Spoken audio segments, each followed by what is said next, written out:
Hi, thank you all so much for coming today. As she said, my research was on the effect of acai supplementation on lipid profiles.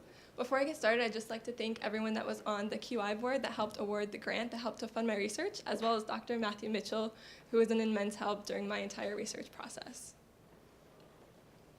So to start, what is acai and why study it?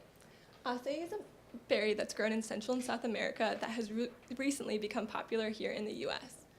It's consumed in many different forms, raw, powdered. I have the top picture is the powdered form, so it's that deep, rich purple color. It's also consumed in juices, smoothies, and the raw puree form. And I have at the bottom the puree form, and that's the most commonly way that it's consumed here in the US. And so why study it? So acai has many health claims associated with it that it claims, and if these are true, it could be an immense help to many different people. Some of the vitamins it contains is A, B, C, E, calcium, zinc, and high amounts of fiber and antioxidants. So some of the health claims that have been associated with acai are increasing your decreasing your LDLs. So LDLs are your low dense lipoproteins, and these are known as the bad cholesterol, so you're going to want these lowered. It also is said to increase HDLs, so that's your high density lipoproteins, and you want these increased as these are the good cholesterol. So by lowering the LDLs and higher your HDLs, that's going to decrease your overall cholesterol, which helps prevent many things like hypertension and heart disease. It's also said to aid in weight loss, detoxification, anti-aging, anti-cancer effects, aiding in digestion, benefiting heart health, and supporting the immune system. So there's a lot of claims associated with this berry. So for my research design, I had 20 participants total, all from Palm Beach Atlantic University. I had 10 people in the experimental group and 10 in the control group. So to start, I had everyone come in the Health and Human Performance Lab here at PBA. I assessed some basic measurements like height, weight, body fat percentage, blood pressure, and then I had them fill out a brief food survey, which I'll get to later on. After I did those basic measurements, I used the Bix's Piccolo Express chemistry analyzer to take some blood samples to get to those lipid profiles. Doing this, I had all participants fast from food and drink for a couple hours prior so that we were able to get these accurate measurements. The analyzer uses reagent discs to assess lipids in vitro. And so once I did the blood testing, I gave all the experimental group enough supplementation for 4 weeks. And so I said earlier how there are many different forms of acai. And so it came into question, how did I want to give all my participants acai? Did I want to give them the powdered form, the puree form, smoothies every day? Or I could give them the tablet supplementation. And so with some of the different forms came a couple different problems that I was foreseeing. If I gave them the powdered form, they would have to be making meals every day and putting the powder then on top of that, and that takes extra effort that I want to lower if possible. For the puree, you would have to keep it frozen, and so if people were going out of town for a couple days, it would be hard to keep that frozen puree with them so that they would have it every day. And so because of these factors, I chose to do a tablet supplementation. So it was 100 grams, and it was just a normal tablet, super easy to take. Most participants in my group just set reminders on their phone to make sure they took it every day, 100 grams every day for 4 weeks. And so that's what I gave the experimental group after I took all their measurements. With the control group, I didn't give them anything, as they're meant to be a baseline. And so both groups, I told them to keep as consistent of a diet as they could, so that the acai supplementation would be the only thing changing from their day-to-day. After the 4-week experimental period, I had all of them come back in. I did the exact same testing, so the blood pressure, body fat percentage, and then the blood analyzation again. I had all participants come in the afternoon, so around 9 a.m. to noon, so that they stayed consistent with the time, so that wouldn't be any factors. And then, so I did all the measurements again after that 4-week period. And so here's a table showing some of the results I got. And so this table shows age, height, body fat percentage, and then the blood pressure as well. So for the post values, I didn't include the age or height, as in the 4-week period, no one got older or grew significantly. And then you can see that the body fat percentage and blood pressures didn't change too much, so I won't focus too much on that. And then this is a table showing the blood analyzations that I got from them. And so this shows the cholesterol, HDL, LDL. So HDL, remember, being the good cholesterol, LDL being the bad cholesterol, triglycerides, and some other things. And so I have some graphs kind of showing more of those values. This is the food survey that I had previously mentioned. So with using the food survey, I had a lot of options of what to use. I chose to take bits and pieces of lots of different food surveys that I found online because I really wanted to get a really good idea of how each participant was eating day to day, as well as making sure that that did stay consistent by checking again at the end. And so I had the participants list out just what they would typically have for breakfast, lunch, dinner, and a snack. And then as you can see with the graph, I had a couple different food groups, so vegetables, fruits, legumes, processed snacks, meat and fish. And I just asked them to check however often they feel that they eat these foods. So I gave the options of never, sometimes being 1 to 4 times a week, and often being 5 to 7 times per week. So this shows the triglyceride levels in the experimental and control groups. And so you can see that the experimental group did increase and that control group did stay really constant, which is what we want to see. We want the control group to stay. And then with the cholesterol levels, you can see that the experimental group did decrease pretty dramatically. The control group also did decrease, and I'll get into a little bit more of why I think that happened later on. But it is good to see that noticeable decrease in cholesterol for that experimental group. And then for HDL levels, this was actually one of the biggest findings.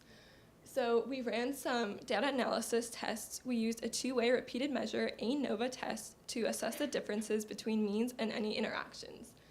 And so with that, we were able to get a p-value. So p-value is known in statistics, and that's what makes something significant or not. And so it's known that a p-value of 0.05 is what's recognized as significant. And so with my HDL levels, we got the p-value of 0.06. So that's really, really close to that 0.05 marker. And so it was the most significant finding that we did have. And raising those HDL levels was something that we wanted to see, and that had been seen in previous research. So it was good that the experimental group increased, and the control group decreasing. Again, I'll kind of get into that a little bit later.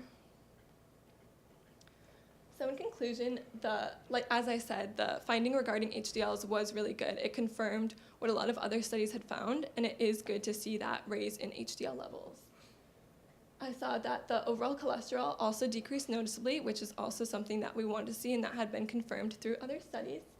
Triglycerides also increased, and the other markers, not all of them were super significant, changing a lot, but the ones we did see did change in a beneficial way.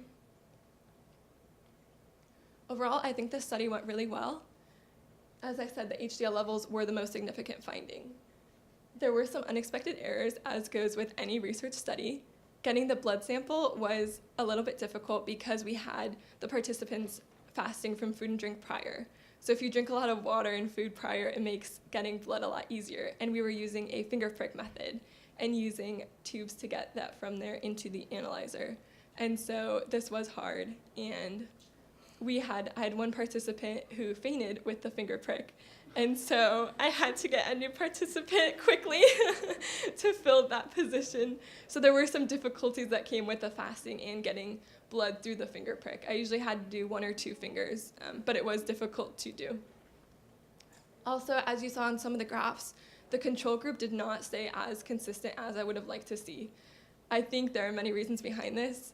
We all know that our diets change. As much as we want to keep our consistent diet and stay as healthy as we can, we get busy. When we get stressed, we're not eating as well. When we're rushed and have things, when holidays come up, we're just not eating as healthy as we normally do. And so I think that the control group, as I saw from the post-food survey, their diet did unfortunately change a significant amount, and they didn't stay as constant as I would have liked to see.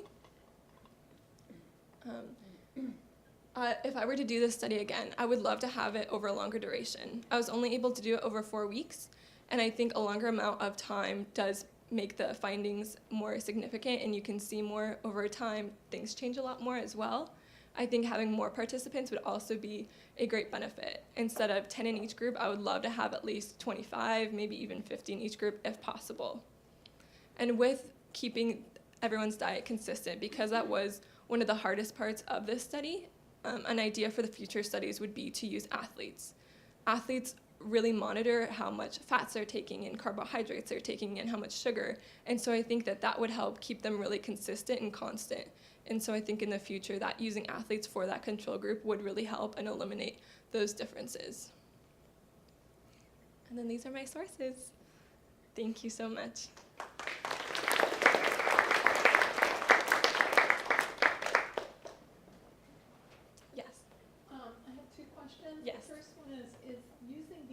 stabilizer, is that a standard technique for this type of study? Yes, I believe so. Okay. Yeah. The second question I had was, you gave each person a 100-gram dose of your supplement. Mm-hmm. Well, wouldn't the different weights have different results based on what you started with? Like if you have somebody that's 200 pounds and you give them a 100-gram pill, that's going to be a different Right. impact than somebody that's 100 pounds. Right, that's a really good question. So keeping everyone's weight into account would be tricky. That would be something maybe to look further into. It would be hard just to determine what's the weight cutoff of like you get 2 supplements a day. And I did look at a lot of other studies, and 100 grams was the borderline, and they did a lot of studies with acai in overweight populations, and they still did stick to that 100-gram supplementation, and so that's what leads me to believe that it was good to use for everyone, but that is a really good point that you brought up. Well, you know, in chemistry, which I never understood anyway, they have different things, they have these little factors, and you can multiply whatever you're doing by this Right. factor, and it evens things out. Yeah, And I thought maybe you could, you know, this is very creative. thank you. A little creative little mathematical formula. Yeah, that's definitely something to take into consideration. Thank you. Good thought, though. Thank you. Thank you. Yes.